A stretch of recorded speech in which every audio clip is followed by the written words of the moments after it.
Welcome back to this session where now we are looking at managing performance. Here, the main question we take is why performance? Why are we so much particular in performance?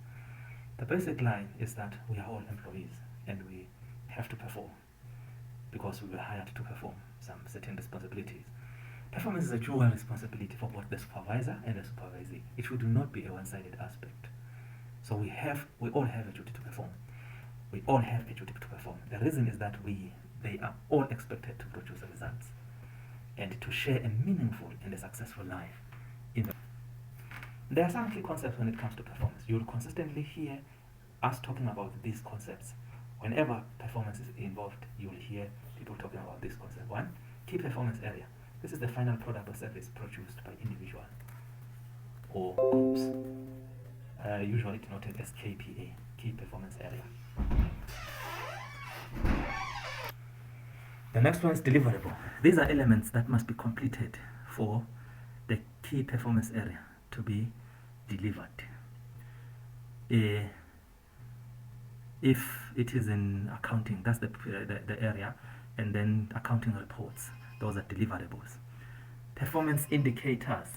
The next one is a key performance indicator. This is the criteria that a deliverable must adhere to, including quality. If we are talking about an accounting report, what quality is that report? How many reports are expected? What does it cost? And at what time are you supposed to do the reports? That which show when KPA will be of good quality. It is the quantitative aspect or characteristics of a performance, the indicator. How often? How much? Yes, that is the key, that is the performance indicator. The next one is competencies.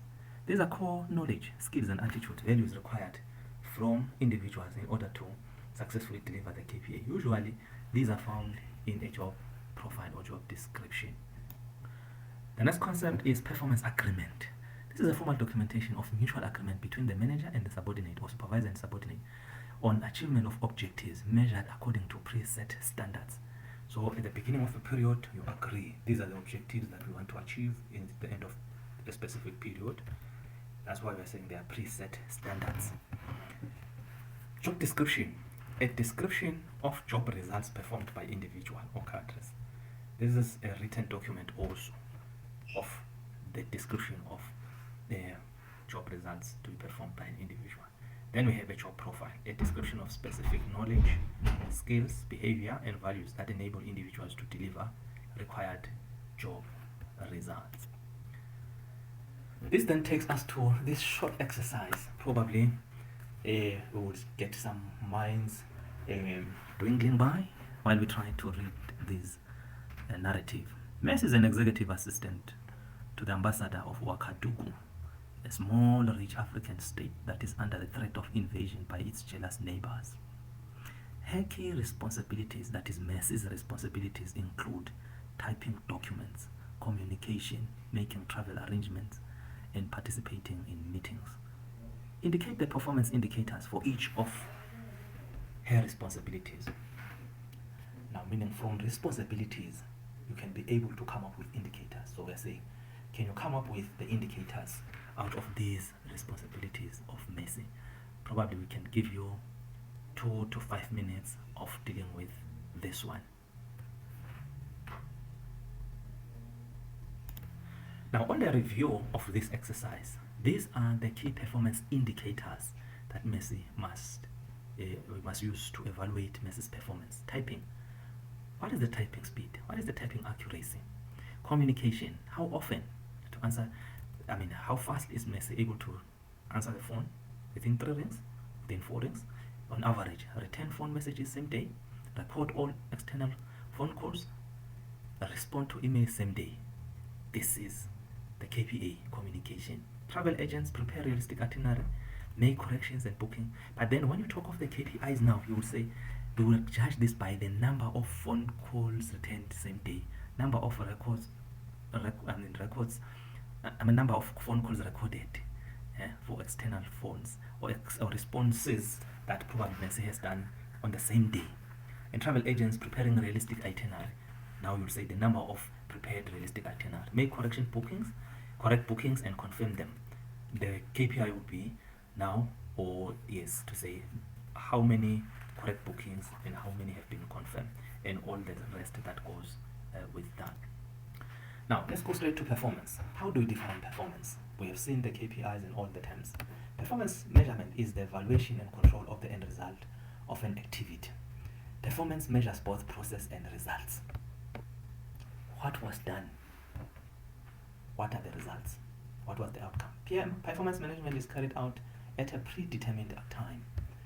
Performance responds to defined standards which are set within defined parameters without a tolerable range to say we are measuring performance within this period. Performance triggers corrective action for performance improvement if performance results fall outside tolerable range. So we are saying performance must be measured and performance must be evaluated, and then in the truth, after the evaluation, we must come up with, are there any deviations? And then we take corrective measures on the deviations, looking at the causes of why the deviations, and we take measures to avoid the deviations. Performance indicators depend on entity, unit to be evaluated, and the objectives that have to be achieved. So it is performance because there are objectives to be met, so that then we can be able to measure performance towards achieving those objectives. Performance focuses on measurable deliverables and outcomes. So we are saying you have a duty to perform and produce specific results. These results, if it is a sale, make sure you perform and give us 10,000 sales a day. Then during the day we allow for performance to take place, and at the end of the day we evaluate to see how have you fared in achieving those outcomes. Performance is an honest process carried out through participation of the employer and employee for the mutual benefit. It is an honest process. It is not done to target people. An honest process. How important is it? It allows for effective planning and for organization and individuals. Performance management ensures continuous consensus between management and employees on what has to be done. Everyone is clear on what is expected. It also measures outputs directed at organizational objectives. There is an organizational objective that is there. Now we're looking at what are the outputs that are expected out of that objective. Can they be measured? How far have we fared on them? Performance rewards good conduct and performance. So the good part about performance is that it doesn't just go alone. At the end of the result, we must be able to reward good performance. And even bad performance, we must take corrective. There are steps in a performance management system. There is role definition, agreeing on key result areas and competency requirements. We must agree. This is my job description. These are the expectation of what I have to do. The next one is performance agreement, the work plan, the objectives, the mechanism for measuring performance, and competencies needed to deliver the required results must be in place. The next one is a personal development plan. What are the intended actions for competency improvements for performance? Now the next thing becomes managing performance throughout the year, taking action to implement performance agreement and personal development plan. During this period we are saying there's performance, there are some rechecks, there is continuous monitoring. The feedback, there is continuous feedback on the progress that has been made. It's a continuous process. It's not a once-off. Performance review and appraisal at the end, that's the formal evaluation stage, when now we look at what problems have we had, were we able to solve them, what have we achieved. If need be, revision of performance agreements and personal development plans has to be. There are benefits of a performance management. Benefits to employees will be, there is feedback on performance, so you know where to improve and where you have done excellently.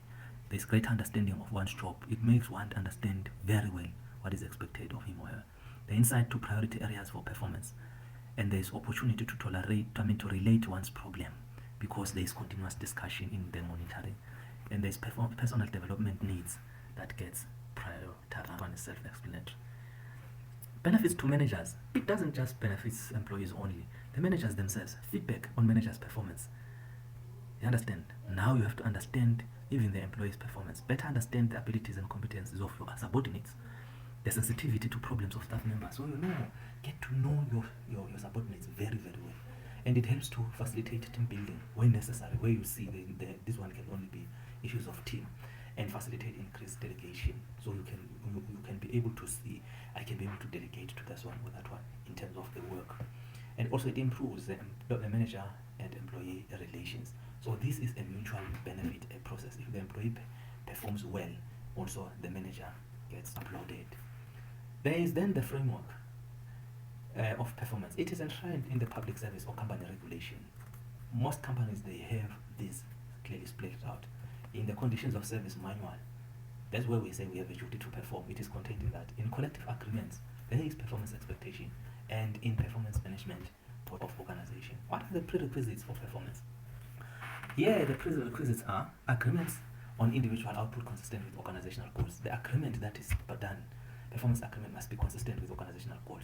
The development of specific and concrete measurements, measurable indicators must be there. And employee participation in operational problem solving process. So it's not, like we said, it's not a once-off. You do it at the beginning and you'll see it at the end. You must involve the employee, and the employee must get to involve the supervisor where they think there are barriers to them delivering. Identification of management and staff performance barriers that hinder attainment of object. So we are saying this process must allow for the identification of any barriers that will hinder performance, and a performance must be attached to incentives or rewards for good. Then there's always and then there is the performance management cycle context. We are saying here, for performance to be delivered correctly and without a problem, there must be a vision, there must be a mission, there must be objectives, and there must be strategies. So in an organization, we expect the organization to have a strategy. We know for sure that a strategy has these 4 components. In the issue of remuneration and rewards, you need to have these 4 that are listed: the job profiling, job evaluation and grading. You also need to have a salary system, and then you have a performance management system. It will be easy for one to come up with a remuneration and reward output if you have these 4. Performance management system is customer focused. These are the principles of performance management system. Customer focused, it is business driven, it is short and simple, it is user friendly, and it is a living process which is aimed at delivering practical result. Performance management system principles also is always aligned with business objectives that are measurable, and performance management is always not without evidence. Produce evidence. If you say you've achieved A, there must be evidence. If it was number of reports, then you get to give those reports. We don't talk about what you hear, a word against a word. No, it's against evidence. It results from observations, where also the supervisor sees, is part of the observation, and it is also visible through outcomes and actions. So this is a practical process aimed at delivering organization-based outcomes. Performance management system, what individuals do to deliver to the team. So it concerns an individuals, it also concerns a team, and it's a basis for a unit. It's also expected to perform the whole department.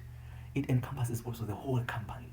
So you can see it starts from the bottom to the whole organization. Now everyone is expected to perform in management system. With all that said, I think we'll get to appreciate what a performance management system is for in an organization, so that we have an objective view of what a performance management system is all about. See you in the next section, where we are now going to talk about a performance management siting. See you then.